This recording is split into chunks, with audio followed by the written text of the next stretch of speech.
أعوذ بالله من الشيطان الرجيم. بسم الله الرحمن الرحيم. طه ما أنزلنا عليك القرآن لتشقى ما انزلنا علیک القرآن لتشقى، ہم نے آپ پر قرآن مجید اس لیے نہیں اتارا کہ آپ مشقت میں پڑیں، الا تذکرۃ لمن یخشی، بلکہ یہ ایسے شخص کے لیے نصیحت ہے جو اللہ سے ڈرتا ہو، تنزیلا ممن خلق الارض والسماوات العلی، یہ نازل کیا ہوا ہے اس ذات کا جس نے پیدا کیا آسمانوں کی بلندیوں کو اور زمین کو۔ الرحمن علی العرش استوى، وہ بڑی رحمت والا عرش پر قائم ہے۔ لہ ما فی السماوات وما فی الارض، اس ہی کی ملکیت میں ہے جو چیزیں آسمانوں میں ہیں اور جو زمینوں میں ہیں، وما بینہما، اور جو آسمانوں اور زمینوں کے درمیان ہیں، وما تحت الثری، اور جو چیزیں تحت الثری یعنی زمین کے اندر ہیں، وَإِن تَجْهَرْ بِالْقَوْلِ فَإِنَّهُ يَعْلَمُ السِّرَّ وَأَخْفَى، اور اگر تم پکار کر بات کہو تو چپکے سے کہی ہوئی بات کو اس سے زیادہ خفی کون جانتا ہے۔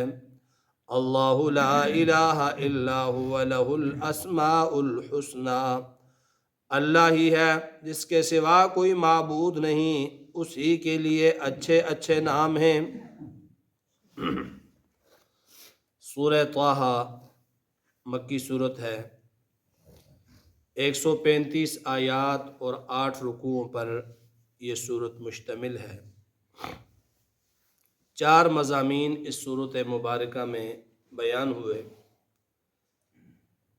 ایک توحید باری تعالی، دوسرا رسالت، تیسرا جو ہے وہ معاد یعنی آخرت، اور چوتھا موضوع عظمت قرآن۔ مکی صورت ہے، مکہ میں یہ نازل ہوئی، اور تقریباً تمام مفسرین نے سن نزول، تاریخ نزول 6 نبوی لکھی ہے، یعنی حضور صلی اللہ علیہ وسلم کو نبوت ملنے کے 6 سال بعد یہ صورت مبارکہ نازل ہوئی، اور اس پر 2 مشہور دلیلیں بھی موجود ہیں جو ہر ایک آدمی کے ذہن میں ہیں۔ ایک تو یہ کہ جب پہلی ہجرت ہوئی، ایک تو ہجرت مدینہ ہے اور ایک ہجرت حبشہ ہے۔ ہجرت حبشہ 6 نبوی میں ہوئی تھی، یعنی نبوت کے 6 سال میں، اور وہ مشہور واقعہ حبشہ کے بادشاہ نجاشی کا کہ جب وہاں پر مشرکین کے وفد نے مسلمانوں کی بڑی شکایتیں لگائیں، برائیاں بیان کی کہ یہ مکہ سے ہجرت کر کے حبشہ میں آ گئے، یہ اچھے لوگ نہیں ہیں، یہ کہتے ہیں، وہ کہتے ہیں، بڑا مسلمانوں کے خلاف انہوں نے پروپیگنڈا کیا شاہ نجاشی کے پاس۔ تو نجاشی نے کہا کہ مجھے کوئی ایسا آدمی یہاں حبشہ کے اندر موجود ہو تو اسے لے آؤ، اس سے میں خود بات کر لوں۔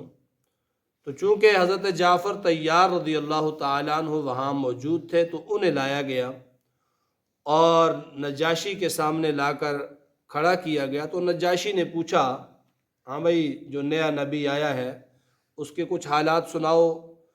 تو حضرت جعفر طیار رضی اللہ تعالیٰ عنہ نے حضور صلی اللہ علیہ وسلم کی سارا شجرہ نسب بھی بتایا اور آپ کی تعلیمات اور آپ کی دعوت بھی اس کو بتائی، اور پھر حضرت جعفر طیار نے کہا، چونکہ وہ نجاشی عیسائی تھا، عیسائی بادشاہ تھا، تو انہوں نے یہ جو صورت ہے مبارکہ ہے سورہ طٰہٰ، اس میں جو حضرت عیسیٰ علیہ الصلوۃ والسلام کا ذکر ہے وہ عیسیٰ علیہ الصلوۃ والسلام کا ذکر جو ان آیات میں ہے وہ پڑھ کر اسے سنائیں کہ ہماری کتاب میں قرآن میں عیسیٰ علیہ السلام کے متعلق یہ عقیدہ ہے۔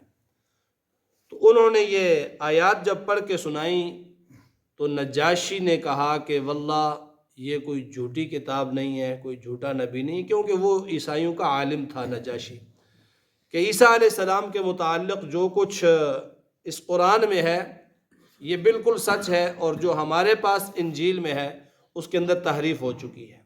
تو بہرحال پھر وہ لمبا واقعہ، نجاشی مسلمان ہوا، قوم والے بگڑ گئے تو انہوں نے اپنا وہ ظاہر بدل دیا، وہ الگ چیز ہے۔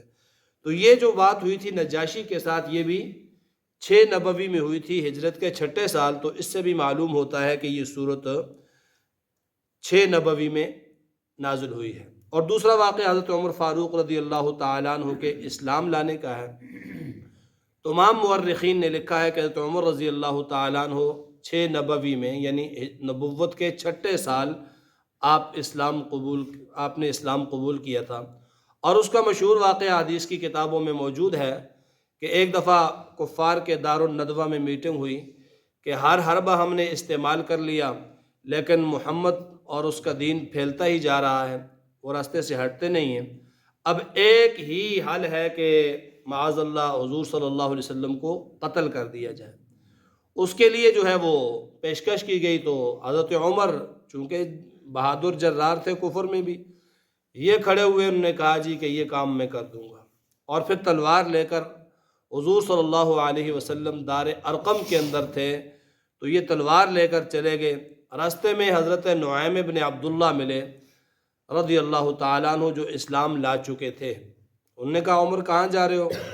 عمر نے اپنا ارادہ بتایا کہ آج محمد کا کام تمام کرنے جا رہا ہوں معاذ اللہ۔ تو نعیم بن عبداللہ نے کہا کہ پہلے اپنے گھر والوں کی خبر لو، تمہارے تو گھر میں بھی اسلام پہنچ چکا ہے، محمد کی دعوت اور محمد کی بات تمہارے گھر میں پہنچ چکی ہے، پہلے ان سے نپٹو، بعد میں ادھر جانا۔ تو یہ حضرت عمر نے یہ سنا تو وہاں سے واپس گھر کی طرف آ گئے، اور گھر میں حضرت عمر کے بہنوئی تھے حضرت سعید ابن زید رضی اللہ تعالی عنہ، اور ان کو قرآن پڑھانے والے تھے نبی علیہ السلام کے غریب صحابی حضرت حباب بن ارت رضی اللہ تعالی عنہ۔ یہ قرآن پڑھا رہے تھے سعید ابن زید، اور حضرت عمر رضی اللہ تعالی عنہ کی بہن یہ قرآن پڑھ رہے تھے۔ عمر دروازے پہ گئے تو اندر سے آواز آ گئی، دروازہ کھولا، قرآن کو چھپا دیا گیا، اور حضرت حباب بھی کسی کونے میں، گھر کے کونے میں دبک گئے۔ تو اس میں انہوں نے جا کر مارنا شروع کر دیا۔ اب مارتے مارتے مارتے جب تھک گئے تو پھر کچھ دل میں نرمی پیدا ہوئی، دل میں موجود نرمی کوئی جاگی، تو کہا مجھے بھی بتاؤ، میں دیکھ لوں وہ ہے چیز کیا، کہ اتنا تو میں مارا ہے اور میرا اتنا جلال ہے، لوگ مجھ سے نام سن کر ڈرتے ہیں، اور تم مار کھا کے بھی باز نہیں آتے ہو، دکھاؤ تو صحیح وہ ہے کیا۔ تو حضرت عمر کی بہن نے کہا کہ عمر تو وضو کر کے آ، پاک ہو کے آ، یہ پاک کلام ہے، اس طرح آپ کے ہاتھ میں نہیں دیا جا سکتا۔ مان لیا، وضو کر کے آئے، تو اتنے میں حضرت حباب جو وہاں پر چھپے تھے وہ بھی سامنے آئے، تو انہوں نے سورہ طٰہٰ کی یہ پہلی آیتیں پڑھی، طٰہٰ ما انزلنا علیک القرآن لتشقیٰ، وہ پڑھتے جاتے اور عمر کے دل پر اثر ہوتا جاتا، اور پھر سیدھے جا کر بارگاہ نبوت میں اسلام قبول کر لیا۔ تو یہ واقعہ بھی یہ بتاتا ہے کہ یہ سورۃ مبارکہ 6 نبوی میں نازل ہوئی، یعنی حضور کو نبوت ملنے کے 6 سال بعد۔ طٰہٰ، طٰہٰ حروف مقطعات میں سے ہے، متشابہات میں سے ہے، ان کا معنی کسی کو معلوم نہیں، لوگوں نے بڑی ٹامک ٹوئیاں ماری، طٰہٰ سے یہ مراد ہے، ہاں سے یہ مراد ہے، لیکن یہ ساری کی ساری جو ہے نا وہ محض ان کی عقلی اختراع ہے، کہ عقلی سے کسی نے طٰہٰ سے طور بنا لیا، ہاں سے ہدایت بنا لیا۔ اصل بات یہ ہے کہ ان کے معانی اللہ اور اللہ کے نبی کے درمیان راز ہیں، کسی کو بھی معلوم نہیں ہیں۔ قرآن پاک کے اندر اللہ نے اس کو واضح بیان کر دیا کہ یہ کتاب ہے، وَأُخَرُ مُتَشَابِهَاتٌ، اس میں کچھ آیتیں ایسی ہیں جو متشابہات میں سے ہیں۔ فَأَمَّا الَّذِينَ فِي قُلُوبِهِمْ زَيْغٌ فَيَتَّبِعُونَ مَا تَشَابَهَ، جن کے دلوں میں کجی ہے تو وہ ان الفاظ کو دیکھ کر قرآن پر اعتراض کرتے ہیں، جی یہ کیسے لفظ ہیں، ان کا تو معنی ان کو خود پتہ نہیں ہے، تو یہ کیا ہے۔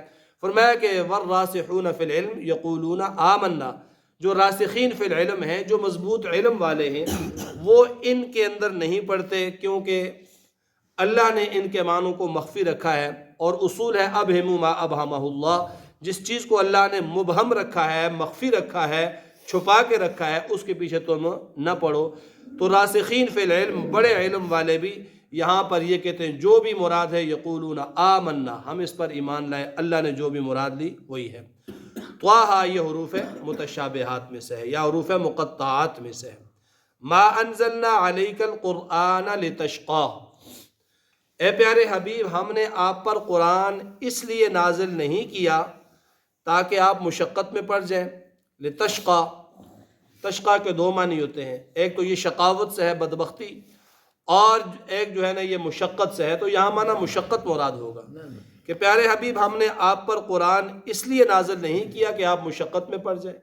چنانچہ حدیث کے اندر آتا ہے، سیدہ عائشہ رضی اللہ تعالی عنہ روایت فرماتی ہیں کہ بس اوقات آپ صلی اللہ علیہ وسلم رات کو قیام کے اندر قرآن پڑھنا شروع کر دیتے تو آپ کے پاؤں سوج جاتے ہیں، اور سردیوں کے اندر آپ نوافل کے اندر قرآن پڑھنے کے لیے کھڑا ہوتے تو آپ کے پاؤں پھٹ جاتے تھے، یعنی اتنی مشقت برداشت کرتے تھے۔ تو اس وقت اللہ تعالیٰ نے فرمایا ما انزلنا علیک القرآن لتشقی، اس لیے ہم نے قرآن نازل نہیں کیا آپ پر کہ آپ مشقت میں اپنے آپ کو ڈال دیں۔ فقرؤوا ما تیسر من القرآن، قرآن میں سے جتنا آسانی ہو، آسانی سے، سہولت سے آپ پڑھ سکیں تو اتنا پڑھ لیں، اپنے آپ کو مشقت میں نہ ڈالیں۔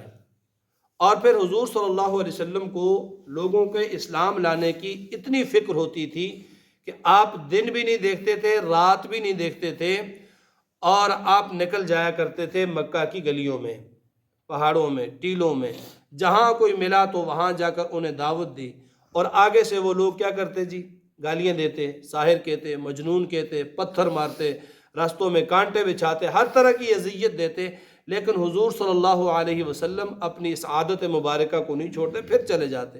تو اللہ نے فرمایا ما انزلنا علیک القرآن لتشقی، پیارے حبیب قرآن آپ پر اس لیے نازل نہیں کیا کہ آپ مشقت میں پڑ جائیں، آپ ان لوگوں کی گالیاں برداشت کریں، آپ ان لوگوں کی طرف سے اذیتیں برداشت کریں، بس آپ سنا دیں، آپ کا کام سنانا ہے، آگے جو مانے نہ مانے وہ اللہ کے ذمہ ہے۔ فرمایا الا تذکرۃ لمن یخشی، یہ تو نصیحت ہے اس شخص کے لیے جس کے دل میں اللہ کا خوف ہو۔ اللہ کا خوف جس کے دل میں ہو، کہیں نہ کہیں اللہ کا خوف ہو، تو اس کے لیے یہ نصیحت ہے۔ جس کے دل میں اللہ کا خوف ہی نہیں ہے، ڈر ہی نہیں ہے، جسے طلب ہی نہیں ہے، تو اس کے لیے یہ کیا نصیحت بنے گی؟ بس آپ اپنا فریضہ انجام دے دیں، دعوت دے دیں، آگے مانتے ہیں مانے، نہیں مانتے تو نہ مانے۔ یہ صرف ان لوگوں کے لیے نصیحت ہے جن کے دل میں اللہ کا خوف ہے، جو اللہ سے ڈرتے ہیں، ان کے لیے۔ اور ھدی للمتقین، سورہ بقرہ کی ابتدائی پہلی آیات میں یہ قرآن ہدایت ہے کس کے لیے؟ المتقین، جو ڈرنے والے ہیں۔ تقوی کا معنی ڈرنا بھی ہوتا ہے، جو ڈرنے والے ہیں۔ تو دل کے اندر اگر اللہ کا ڈر ہے، دل کے اندر اگر ہدایت کی طلب ہے، تو یہ قرآن اس آدمی کے لیے نصیحت ہے۔ اور اگر دل کے اندر کوئی خوف خدا ہے ہی نہیں ہے سرے سے، تو پھر ایک قرآن نہیں، 1000 قرآن بھی اگر پڑھ لو اس کے سامنے تو کوئی اس پر اثر پڑنے والا نہیں ہے۔ فرمایا تنزیلا ممن خلق الارض والسماوات العلا، یہ عظیم الشان کتاب، یہ قرآن اس ذات کا نازل کردہ ہے جس نے زمین کو اور بلند آسمانوں کو پیدا کیا۔ الرحمن علی العرش استوى، اور وہ بڑی رحمت والا ہے۔ رحمان کا لفظ قرآن پاک کے اندر 500 سے زائد مرتبہ استعمال ہوا ہے۔ الرحمن بہت زیادہ رحم کرنے والا، بہت زیادہ مہربان، بہت زیادہ شفیق، بہت زیادہ عنایت کرنے والا۔ فرمایا الرحمن، اس قرآن کو نازل کرنے والی ذات کیا ہے بھائی؟ بڑی رحمت والی ذات ہے۔ علی العرش استوى، جو عرش پر قائم ہے۔ علی العرش استوى، جو عرش پر قائم ہے۔ اس سے مراد اللہ تعالیٰ کا عرش ہے، اور اس کے بارے میں ہمارا عقیدہ بس اتنا ہی ہے کہ وہ عرش، وہ کرسی جو اللہ کی ذات کے شایان شان ہے، جو اللہ کی ذات کے زیادہ مناسب ہے، بس اس سے وہی کرسی اور وہی عرش مراد ہے، جو ہمارے ذہن میں نہیں آ سکتا۔ ہمارے اگر کوئی آدمی یہ کہے کہ یوں اس طرح کی کرسی ہوگی یا بڑا تخت ہوگا یا بادشاہوں جیسی کرسی ہوگی، اس پر اللہ جلوہ افروز ہوں گے، تو یہ کفر لازم آئے گا۔ کیوں؟ اس لیے کہ کرسی جو رکھی جاتی ہے وہ کسی جگہ پہ رکھی جاتی ہے، اور کرسی بھی بیٹھنے کا محل ہے، اور اللہ تعالیٰ مکان سے پاک ہے، جگہ سے پاک ہیں، اللہ تعالیٰ زمانے سے بھی پاک ہیں، اللہ تعالیٰ جہت سے بھی پاک ہیں، سمت سے بھی پاک ہیں، یعنی دائیں بیٹھے ہیں بائیں بیٹھے ہیں۔ ظاہر سی بات ہے اگر عام کرسی عام عرش مراد لے لیا جائے تو وہ کسی ایسے حدود اربع میں رکھا ہوا ہوگا کہ جس کا دایاں بھی ہوگا بایاں بھی ہوگا، اوپر بھی نیچے بھی سامنے بھی پیچھے بھی، یہ ساری سمتیں ہوں گی، اور اللہ تعالیٰ ان سمتوں سے پاک ہیں۔ اللہ تعالیٰ کے نہ آگے کچھ ہے، نہ پیچھے کچھ ہے، نہ دائیں ہے، نہ بائیں ہے، نہ اوپر ہے، نہ نیچے ہے۔ اللہ زمانے سے بھی پاک، مکان سے بھی پاک۔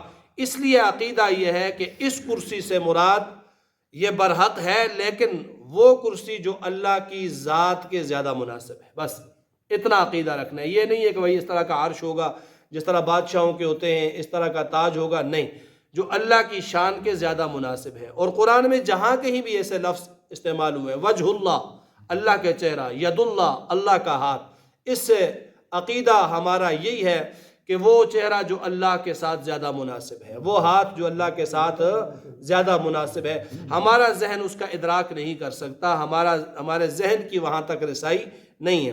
الرحمن علی العرش استوى لہ ما فی السماوات، اسی کی ملکیت ہے جو کچھ آسمانوں میں ہے، جتنا نظام آسمانی ہے سارا اس کی ملکیت ہے، اس نے بنایا۔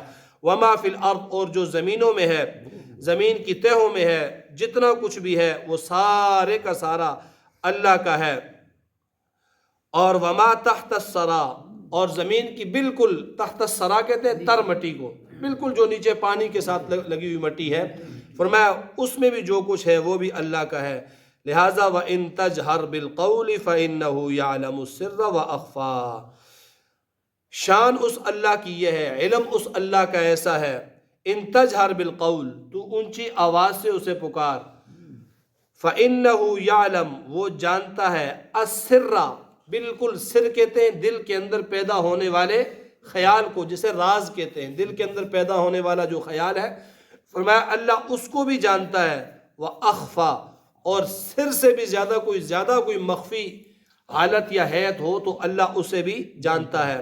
کیوں؟ اللہ لا الہ الا ہو، اللہ کے سوا کوئی معبود نہیں، اللہ کے سوا کوئی حاجت روا نہیں، اللہ کے سوا کوئی مدبر نہیں، اللہ کے سوا کوئی متصرف نہیں، اللہ کے سوا کوئی خالق مالک رازق نہیں، وہ واحد ہے، وہ یکتا ہے، لہ الاسماء الحسنی، اس کے کئی اچھے اچھے نام ہیں، جس نام سے بھی پکارو مراد وہی ذات ہے، وہ اللہ، الرحمن، رحیم، مالک، قدوس، سلام، مؤمن، مہیمن، عزیز، جبار، متکبر، خالق، باری، المصور، یعنی جتنے بھی نام ہیں جس نام سے بھی پکارو گے یہ سارے اچھے اچھے نام اسی کے ہیں۔ اللہ